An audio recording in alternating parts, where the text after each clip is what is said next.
Hi అండి. ఈరోజు cake చేద్దాం అనుకుంటున్నాను. No maida no eggs. ఒక కప్పు ఓట్స్ పౌడర్ తీసుకొని 2 స్పూన్ల cocoa powder, half spoon baking soda, half spoon baking powder తీసేసుకొని మొత్తం బాగా మిక్స్ అయ్యేలా కలిపేసేయండి.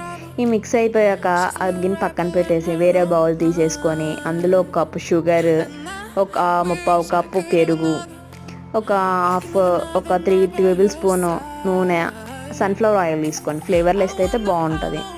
ఇక పాలు 1/2 కప్పు పాలు తీసేసుకొని బాగా మిక్స్ చేసేసుకోవాలి. వెనిలా ఎసెన్స్ మర్చిపోయాను, వెనిలా ఎసెన్స్ వేసి బాగా కలిపేసేయండి.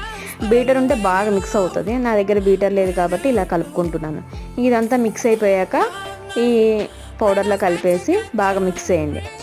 ఇక ఎయిర్ బబుల్స్ రాకుండా ట్రేలో వేసేసుకోండి. ఎయిర్ బబుల్స్ రాకుండా కిందకి పైకి కొట్టేసేయండి. ఎయిర్ బబుల్స్ రావు. ఇది సక్సెస్ అయింది అనుకుంటున్నారా, ఫెయిల్ అయింది అనుకుంటున్నారా కింద కామెంట్లో చెప్పండి.